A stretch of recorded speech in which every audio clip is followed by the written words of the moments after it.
Father we know, and from the chronicles and books of the ancients we find that among other famous nations, our own, the Scots, has been graced with widespread renown. They journeyed from Greater Scythia by the way of the Tyrrhenian Sea and the Pillars of Hercules, and dwelt for a long course of time in Spain, among the most savage tribes, but nowhere they could be subdued by any race, however barbarous. Thence they came, 1,200 years after the people of Israel crossed the Red Sea, to their home in the West, where they still live today. First around the Picts, they utterly destroyed, and even though very often assailed by the Norwegians, the Danes, and the English, they took possession of that home with many victories and untold efforts. And as the historians of old time bear witness, they have held it free of all bondage ever since. In their kingdom have reigned 113 kings of their own royal stock, the line, unbroken by a single foreigner. The high qualities and deserts of these people were that they were not otherwise manifest to gain glory enough from this, that the King of Kings, the Lord of Lords, our Lord Jesus Christ, after his passion and resurrection, called them, even though settled in the outermost parts of the earth, almost the first of his holy faith. Nor would he have them confirmed in that faith by merely anyone, but by the first of his apostles, by calling, although third in rank, the most gentle St. Andrew, the blessed Peter's brother, and desired him to keep them under his protection as their patron forever. The most holy fathers, your predecessors, gave careful heed to these under their protection, and indeed did live in freedom and peace up to the time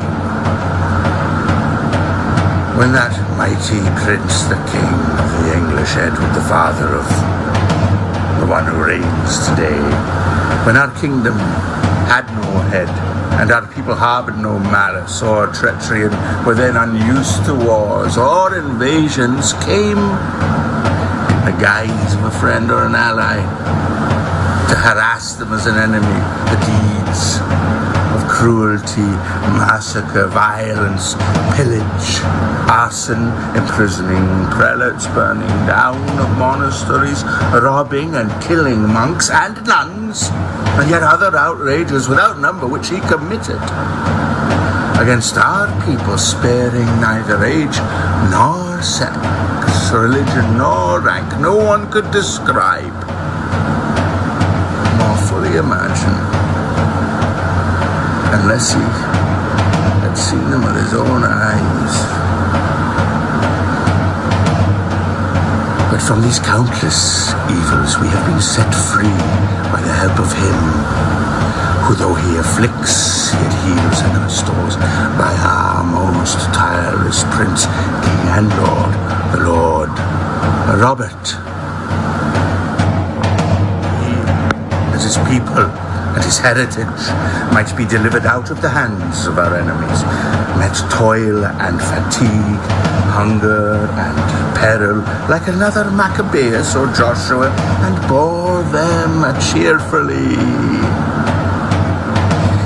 Him who divine providence, his right of succession, according to our laws and customs, which we shall maintain unto the death, and the due consent and assent of us all, have made our Prince and King. To him, as to the man by whom salvation has been wrought unto our people, we are bound, both by law and by his merits, that our freedom may still be maintained, and by him, come what may, we mean to stand.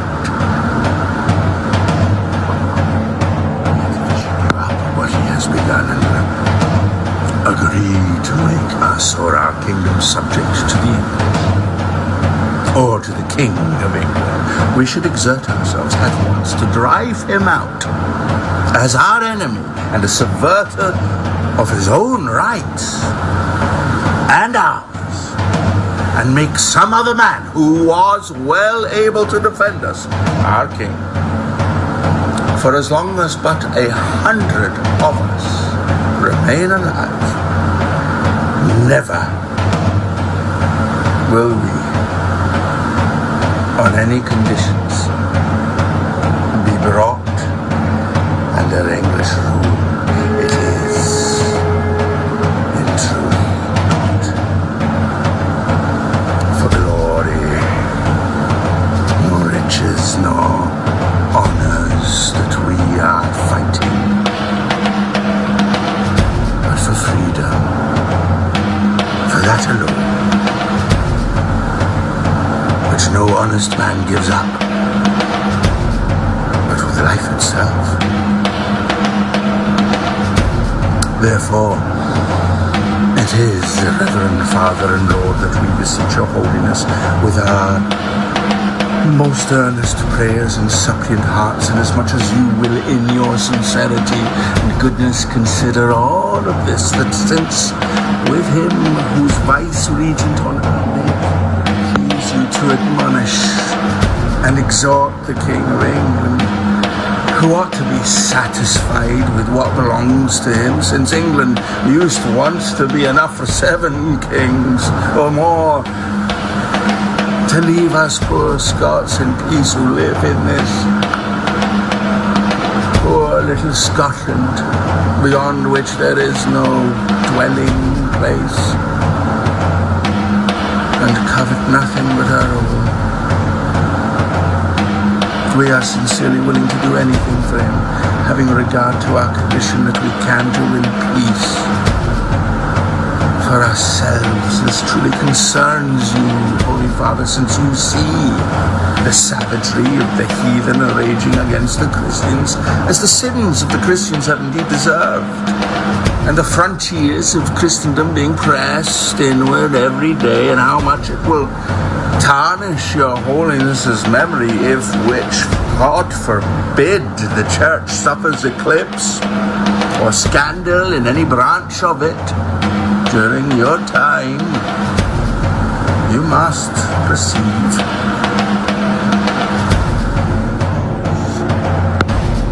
the Christian princes who for false reasons pretend that they cannot go to help of the Holy Land because of wars they have on hand with their neighbors. The real reason that prevents them is that making war on their smaller neighbors, they find quicker profit and weaker resistance.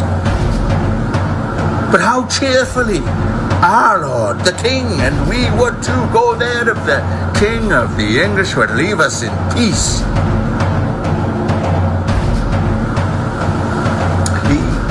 From whom nothing is hidden, well knows, and we profess and declare it to you as the Vicar of Christ and to all Christendom. But if your holiness puts too much faith in the tales the English tell,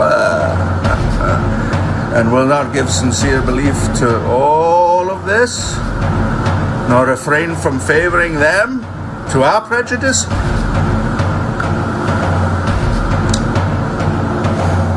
slaughter of bodies and the perdition of souls and all the other misfortunes that will follow, inflicted by them on us and by us on them, will, we believe, be surely laid by the Most High.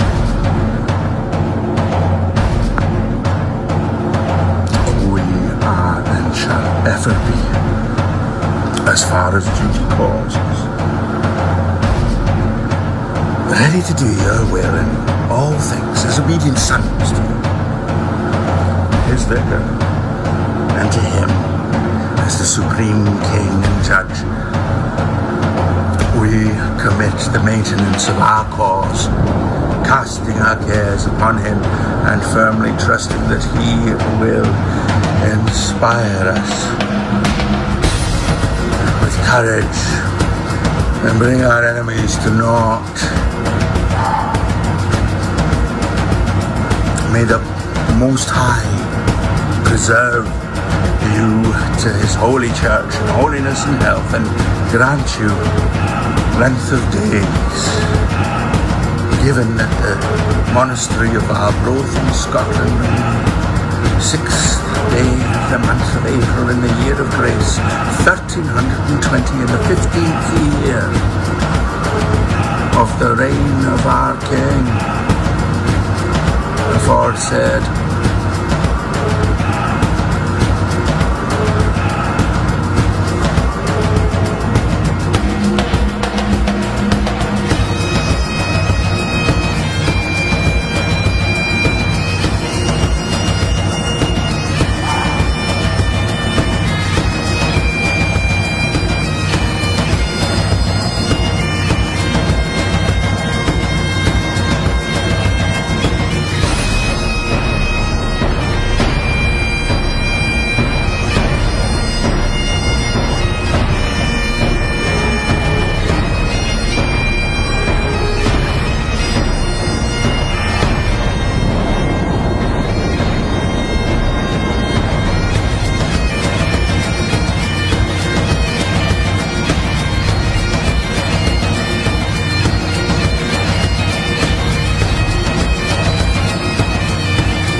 you wander through the halls, you see the mantles where the light shines dim all around you, and the streets are paved with gold. And if you don't think so, you can call my name.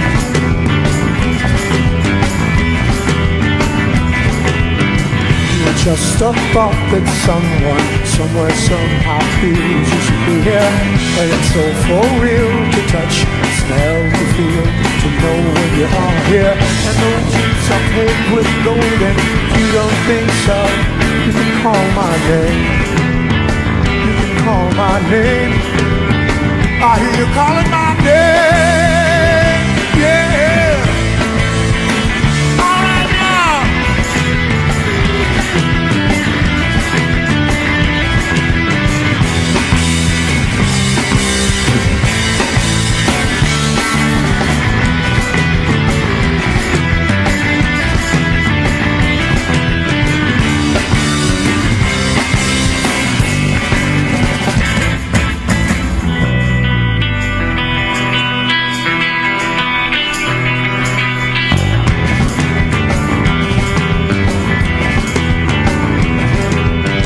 By the time that I'm through singing, the bell from the school of wars will be ringing. No confusions, blood transfusions, the news today, maybe the movies for tomorrow. And the waters turn to blood, and if you don't think so, well, turn on your tub. And if it's mixed with mud, you see it turn to gray, then you can call my name. I hear you calling